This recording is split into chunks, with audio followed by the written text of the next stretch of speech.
नमस्ते, आप देख रहे हैं कच्चा चिट्ठा। मैं हूं आपके साथ जसप्रीत कौर। इजराइल के आर्मी चीफ की एक वार्निंग ने नया तूफान खड़ा कर दिया है। डोनाल्ड ट्रंप के बयान के कुछ घंटों बाद ही इजराइल के सेनाध्यक्ष ने कह दिया है कि ईरान के खिलाफ जंग अभी खत्म नहीं हुई है। इससे पहले ट्रंप ने कहा था कि ईरान पर फिर हमला किया जा सकता है। सवाल ये कि क्या ईरान के खिलाफ फिर से युद्ध की शुरुआत होने जा रही है?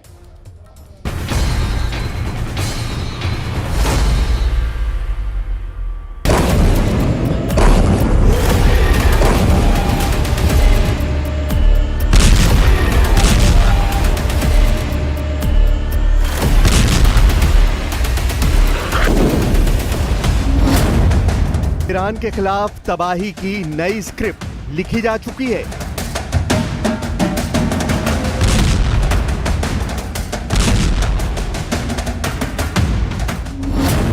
क्या खामनेई के खिलाफ सबसे बड़ा प्लान तैयार हो चुका है?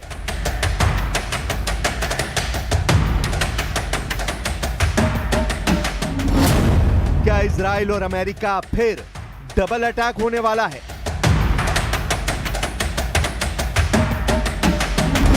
क्या है इजराइल के चीफ ऑफ स्टाफ की चेतावनी की कहानी?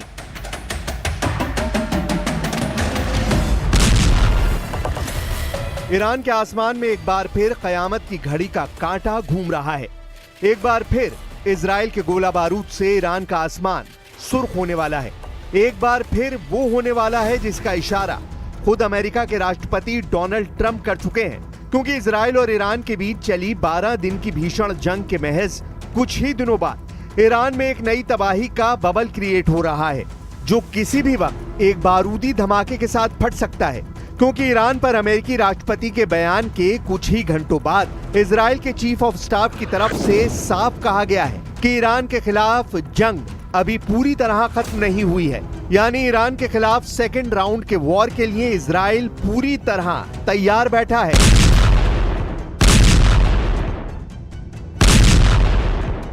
לערוך לכך. מיום ליום חופש הפעולה שלנו מתרחב, וחופש הפעולה של אויב מצטמצם. המערכה לא תמה. אומנם הגענו להישגים, אך עוד צפויים לנו ימים מאתגרים, ועלינו להישאר דרוכים ומלוכדים עד להשלמת המשימה. אני משוכנע שביחד אנחנו נסיים את המערכה כשידה של ישראל על העליונה. इजराइल के आर्मी चीफ याल जमीर का बयान एक नई लड़ाई की आहट है। ऐसा इसलिए क्योंकि उन्होंने सेना की वॉर रूम बैठक में कहा, हम ईरान के खिलाफ अभियान को खत्म नहीं मानते। जो कुछ जून में हुआ वो सिर्फ शुरुआत थी। उन्होंने साफ किया कि गजा में हमले जारी रहेंगे, लेकिन असली निशाना अब ईरान और उसके प्रॉक्सी नेटवर्क है।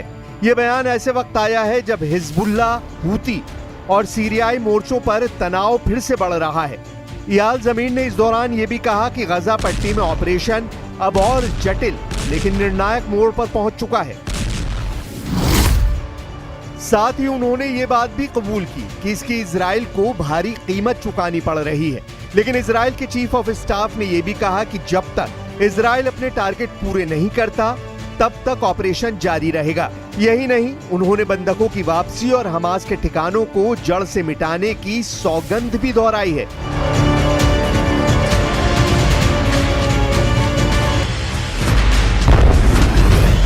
Rising Lion will be remembered in history as one of Israel's most daring and successful operations, a defining moment for Israel, the Jewish people, and the world. The IDF will continue to defend the people of Israel and ensure the safety of our state and our future.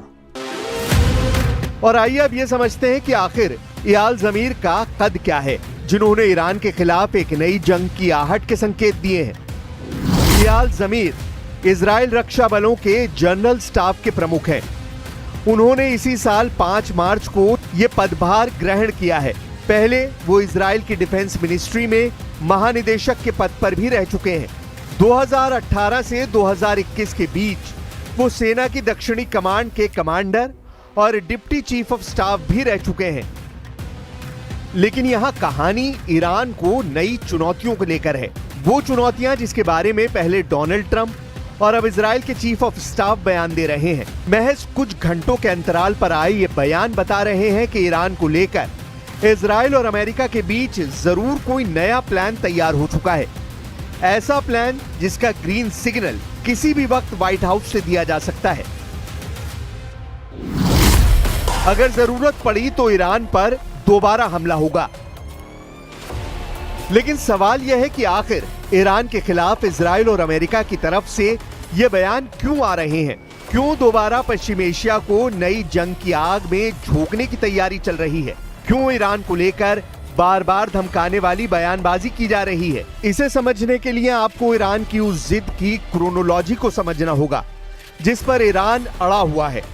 Nuclear enrichment वाली जिद, परमाणु ठिकानों को पहले की तरह बनाने की जिद और सबसे अहम खामनेई के सरेंडर ना करने की जिद। और इसी जिद का ईरान के विदेश मंत्री अब्बास अराक्ची भी कुछ घंटों पहले ही ऐलान कर चुके हैं, जिसमें वो भले ही पहली बार न्यूक्लियर प्रोग्राम को हुए नुकसान की बात कबूल कर रहे हैं, लेकिन ये भी कह रहे हैं कि ये अब ईरान के लिए सिर्फ तकनीक की रक्षा का मुद्दा नहीं, बल्कि ईरान के लिए राष्ट्रीय सम्मान का मुद्दा है।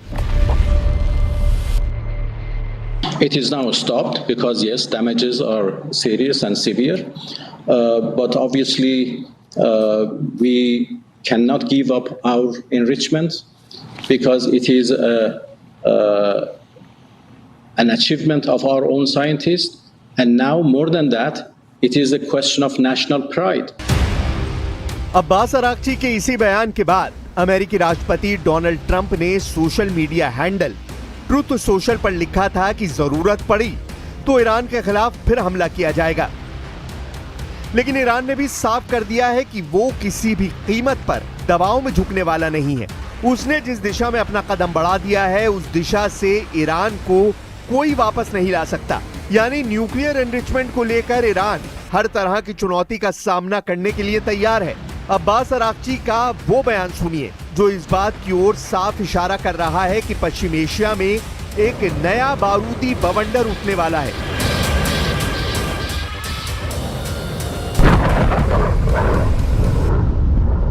The technology is there. Our nuclear program, our enrichment program is not something imported from outside that can be destroyed by bombings. It is developed by ourselves. It is an achievement by ourselves. The technology is there. The scientists are there. You know, the people who have run these facilities are there. Buildings can be rebuilt. You know, facilities can be rebuilt. Machines can be, replaced because the technology is there. I think the recent attack proved that there is no military option for our nuclear program.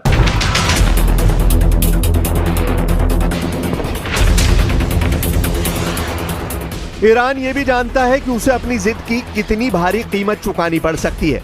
यही वजह है कि Iran के विदेश मंत्री बीच का रास्ता निकालने की भी बात कर रहे हैं। वो ये भी कह रहे हैं कि भले ही ईरान न्यूक्लियर संवर्धन की ओर अपने कदम बढ़ा रहा है, लेकिन उसका मकसद सिर्फ शांति के लिए है। ईरान कभी परमाणु हथियार बनाने की दिशा में कदम नहीं बढ़ाएगा, लेकिन बदले में ईरान पर लगे प्रतिबंध हटाने होंगे। Coming for a win-win solution, I am ready to engage with them. I mean that we are ready to do any confidence-building measure needed to prove that Iran's nuclear program is peaceful and would remain peaceful forever, and Iran would never go for nuclear weapons, and in return, we expect them to lift their sanctions. This is a win-win game, and we are ready to engage in that. माना जा रहा है कि Israel और America की तरफ से Iran पर नए संभावित हमले को लेकर जो बयान दिया गया है वो ये बताता है कि ईरान के लिए नई जंग पहले से ज्यादा चुनौतियों भरी हो सकती है, क्योंकि इसी बीच आई खबर ने ईरान के खिलाफ इजराइल की उस जंग से जुड़ी कुछ बेहद चौंकाने वाली खबरों का पर्दाफाश किया है, जिस जंग को 13 जून से 24 जून यानी उन 12 दिनों में लड़ा गया। खबर है कि जून में जिस तरह ईरान के टॉप IRGC कमांडरों को एक के बाद एक मारा गया, उसने दुनिया की खुफिया एजेंसियों को हिला दिया है।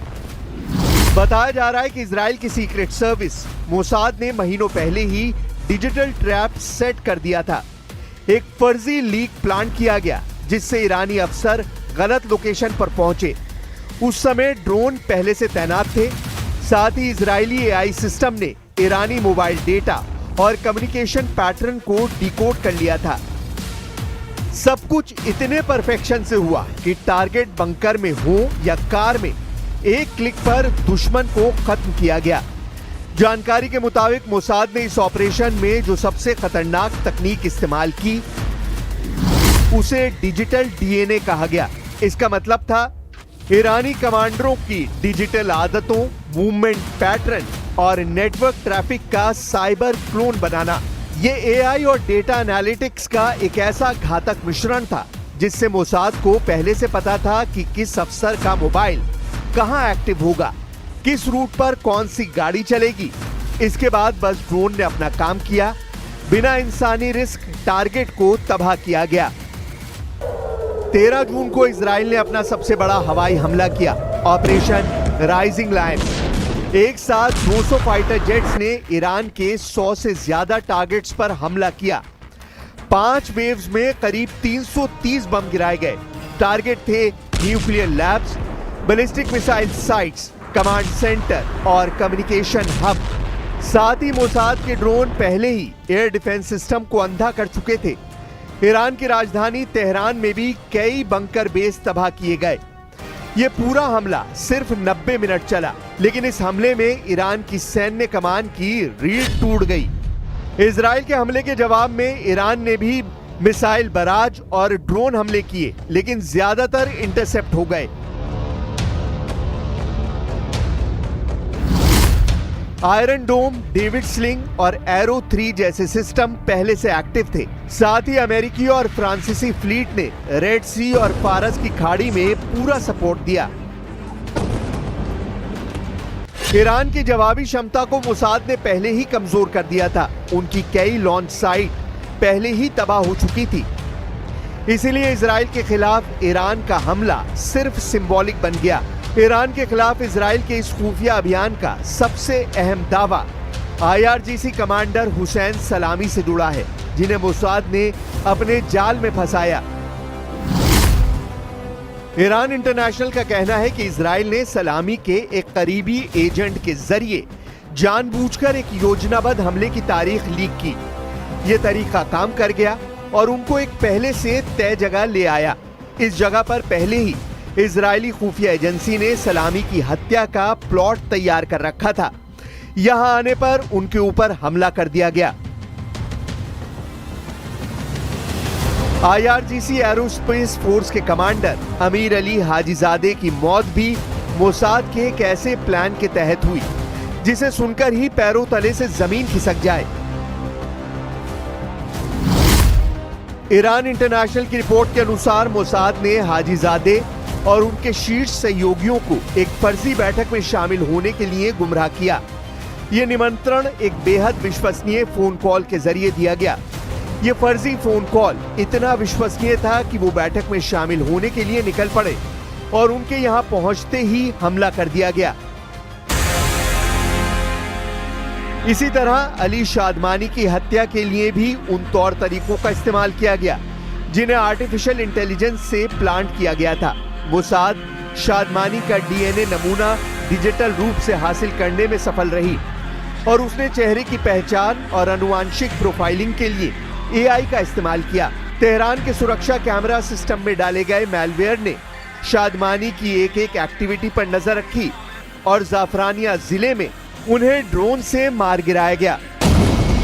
लेकिन खुफिया सूत्रों और इजराइल के चीफ ऑफ स्टाफ का बयान बताता है कि इस बार ईरान के खिलाफ तैयारी पहले से बड़ी की गई है और अगर इस बार ईरान को अमेरिका और इजराइल के दोहरे हमलों का सामना करना पड़ा तो यह तय है कि यह जंग दुनिया के कई देशों को अपने लपेटे में ले सकती है।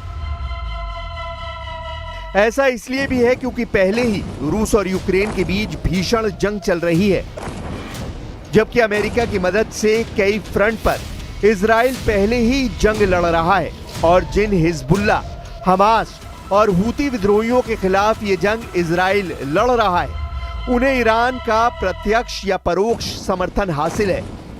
इसलिए ये तय है कि इस बार इजराइल खामनेई की सत्ता को कोई नया बारूदी सरप्राइज दे सकता है।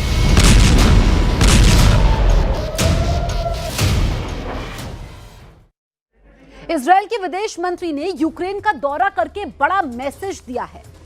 कैपिटल कीव में इजराइल के विदेश मंत्री को शाही ड्रोन की लाश दिखाई गई है। सवाल यह उठ रहा है कि क्या इजराइल अब यूक्रेन को आयरन डोम देने जा रहा है? अगर यह सच है तो पुतिन का गुस्सा इजराइल पर भी फट सकता है। वैसे पुतिन अब ट्रंप और उनके साथी देशों को डराने के लिए जुलाई में बड़ा तूफान लाने जा रहे हैं।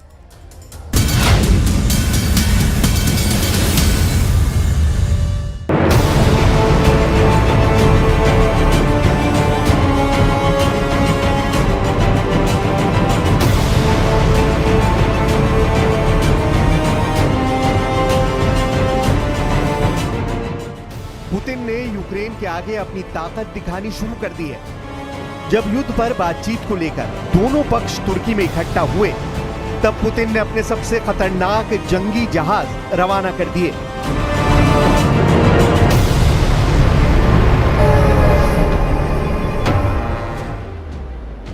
व्लादिवोस्तोक में रुस्की ब्रिज के नीचे से गुजरता यह है रूस का anti submarine ship admiral ट्रिब्यूटस।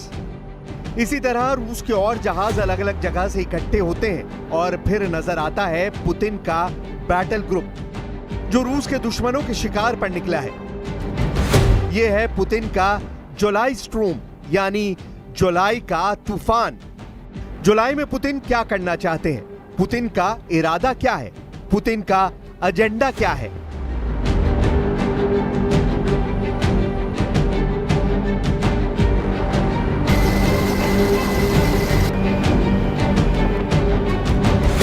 Putin के इस तबाही मचाने वाले ऑपरेशन के बारे में और जानने के लिए पहले इसकी ताकत समझ लीजिए। 150 जंगी जहाज, जिसमें बहुत ही खतरनाक डिस्ट्रॉयर, मिसाइल बोट और कॉर्वेट शामिल हैं।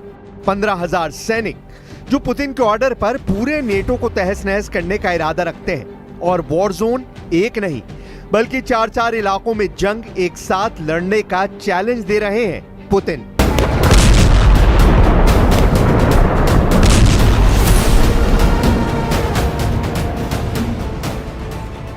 यूक्रेन में पुतिन के ड्रोन और मिसाइल ब्रिगेड लगातार हमले कर रहे हैं। जुलाई के महीने में शायद ही कोई ऐसा दिन गुजरा हो जब जेलेंस्की का कोई शहर बड़े हमले से न दहला हो। पुतिन की फोर्स ने ऐसे ऐसे हमले किए हैं जिसका दर्द जेलेंस्की पूरे यूरोप से बांटना चाहते हैं।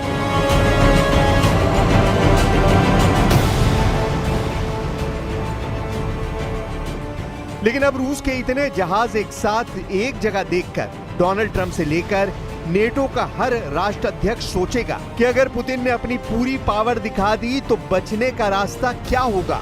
क्योंकि पुतिन की इस जंगी फॉर्मेशन में पनडुब्बी भी है, इसमें बॉमर विमान भी हैं, जो हजारों किलोमीटर दूर जाकर परमाणु अटैक कर सकते हैं। इसमें टोही विमान भी हैं, जो दुश्मन की नौसेना का सैकड़ों किलोमीटर दूर से पता लगा लेते हैं। और इसमें लॉन्ग रेंज मिसाइल फायर करने वाले जहाज भी हैं, जो हजारों किलोमीटर दूर से तबाही मचा सकते हैं। प्रशांत महासागर, आर्कटिक महासागर, बाल्टिक सागर और कैस्पियन सागर, दुनिया में इन 4 इलाकों में पुतिन ने बहुत ही खतरनाक युद्ध अभ्यास शुरू किया है और इसका नाम रखा है जुलाई स्ट्रोम, यानी जुलाई का तूफान। जुलाई में पुतिन ऐसा तूफान मचाना चाहते हैं जिसकी धमक दुनिया के सबसे बड़े पावर सेंटर यानी अमेरिका तक सुनाई दे, जिसकी धमक देखकर पूरा यूरोप पनाह मांगे और जिसमें एक इशारे पर पुतिन का सबसे बड़ा वॉर एजेंडा लागू हो जाए। पुतिन के जुलाई वाले तूफान में 120 विमान भी शामिल हुए, जो लॉन्ग रेंज बॉम्बिंग कर सकते हैं, जो परमाणु हमला कर सकते हैं और दुश्मन की परमाणु पनडुब्बियों को डुबाकर समंदर की गहराई में उसकी कब्र तैयार कर सकते हैं। इसके एक तरफ है पुतिन का टर्बो प्रॉप इंजन वाला बॉम्बर Tu-95 और दूसरी तरफ है IL-38 टोही विमान, जो आसमान में उड़ते हुए दुश्मन की पनडुब्बियों का शिकार करना जानता है। ये दोनों विमान पुतिन के सबसे भरोसेमंद विमानों में से एक है। उनके स्ट्राइक मिशन के सबसे बड़ी ताकत भी माने जाते हैं।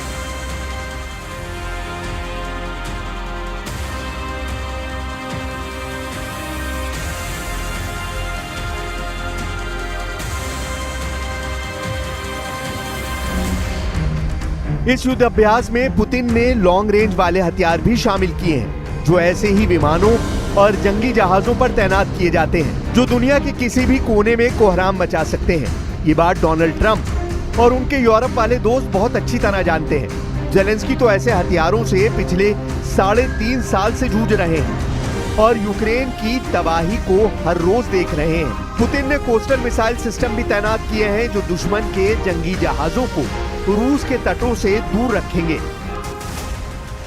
जुलाई वाले तूफान यानी इस युद्ध अभ्यास में रूस का मकसद साफ है। वो फौज की तेजी से तैनाती, एंटी सबमरीन ऑपरेशन, तटों की सुरक्षा और शिपिंग लेन की हिफाजत, इन 4 मुद्दों पर काम कर रही है। लेकिन पुतिन का असली एजेंडा कुछ और है, और वो है पावर प्रोजेक्शन, और इसी के जरिए दुश्मन को रूस से दूर रखना।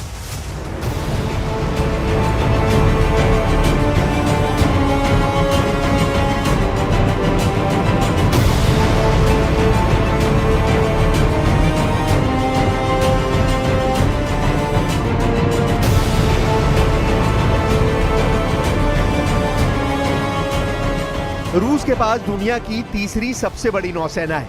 आंकड़ों के हिसाब से पहले नंबर पर चीन है, क्योंकि उसके पास करीब 400 जंगी जहाज है। दूसरे नंबर पर अमेरिका है, उसके पास 350 जहाज हैं। लेकिन 12 एयरक्राफ्ट कैरियर अमेरिका को दुनिया की सबसे ताकतवर नौसेना बना देते हैं। और वहीं रूस, जिसके पास 300 जहाज हैं, लेकिन उसकी 60 पनडुब्बियां और बड़े बड़े मिसाइल क्रूजर अमेरिका को लगातार चुनौती देते रहते हैं। एक तरफ यूक्रेन की जमीन पर तबाही और दूसरी तरफ समंदर को चीरकर आगे बढ़ते हुए पुतिन के जहाज। पुतिन का डबल धमाका देखकर रूस के दुश्मन बहुत भ्रम की हालत में हैं। यूक्रेन को नए हथियार देकर वो पुतिन को घेरना चाहते हैं, लेकिन पुतिन का जुलाई वाला तूफान देखकर सबको एहसास हो रहा है कि शिकारी के सामने अब खुद शिकार बनने का खतरा है।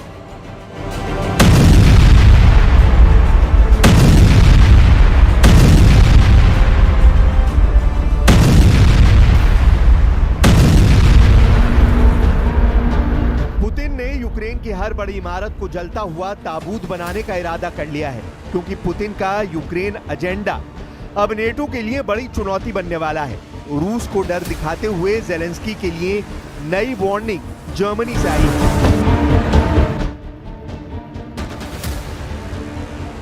पुतिन यूक्रेन पर अब तक का सबसे बड़ा हमला करने जा रहे हैं। जर्मनी के एक बड़े army commander major general Christian Freuding ने कहा है कि रूस अब यूक्रेन पर 2000 ड्रोन से हमला करने जा रहा है। सवाल है कि क्या पुतिन और उनकी सेना के पास इतनी बड़ी स्ट्राइक की क्षमता है?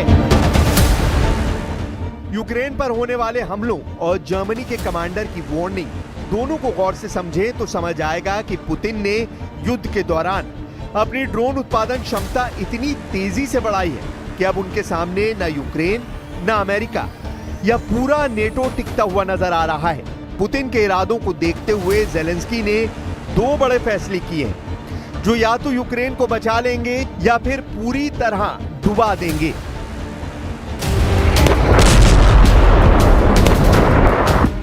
यूक्रेन को रूस से लड़ना है तो उसे इस साल 120 अरब डॉलर की जरूरत होगी।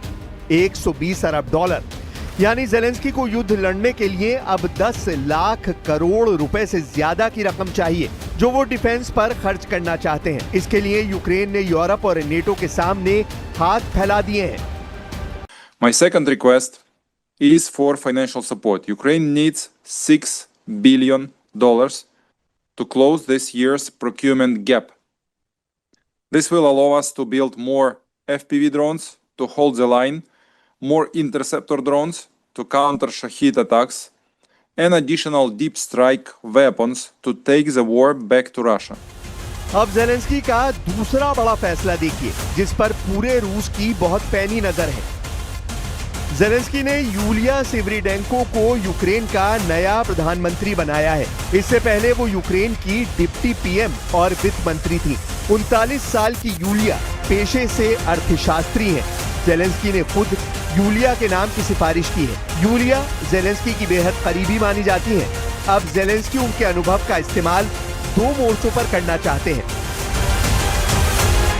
Наше завдання – дати українцям всі можливі інструменти для того, щоб захистити незалежність та життя України.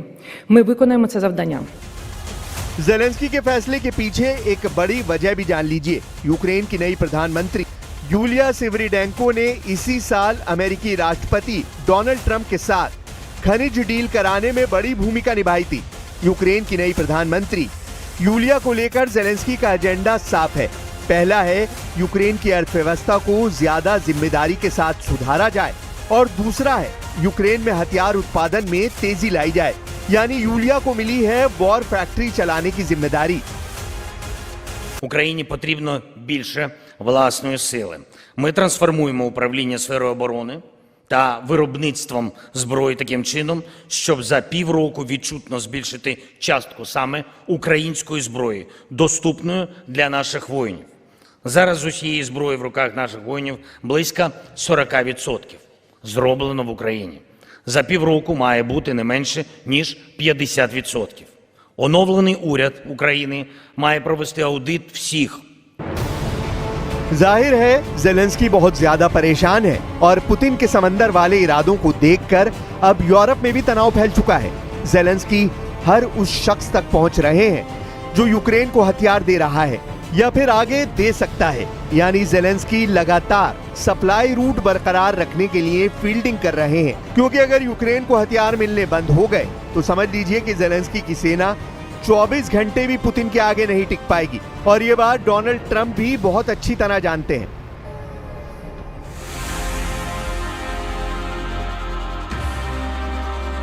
अब पुतिन का जुलाई वाला तूफान 4 वॉर जोन में देखा जा रहा है। प्रशांत महासागर, आर्कटिक महासागर, बाल्टिक सागर और कैस्पियन सागर। दुनिया के इन 4 इलाकों में पुतिन युद्धाभ्यास जुलाई स्टॉर्म चला रहे हैं। जुलाई में पुतिन ऐसा तूफान मचाना चाहते हैं जिसकी धमक दुनिया के सबसे बड़े पावर सेंटर यानी अमेरिका तक सुनाई दे, जिसकी धमक देखकर पूरा यूरोप पनाह मांगे और जिसमें एक इशारे पर पुतिन का सबसे बड़ा वॉर एजेंडा लागू हो जाए, जिसकी शुरुआत पुतिन ने यूक्रेन में की है।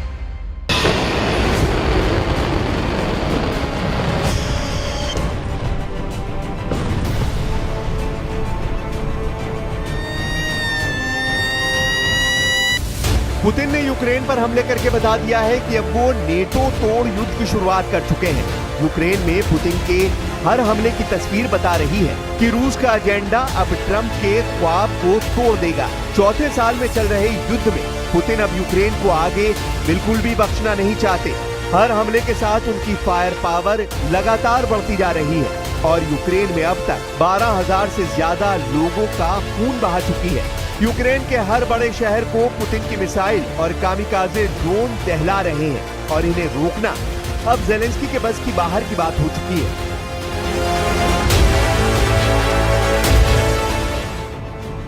यूक्रेन को हथियार बेचने के लिए अब इजराइल आगे आया है। इजराइल के विदेश मंत्री गिदोन सार कैपिटल कीव पहुंचे और वहां देखे ईरान के वो शाहिद ड्रोन जिससे पुतिन लगातार यूक्रेन को दहला रहे हैं।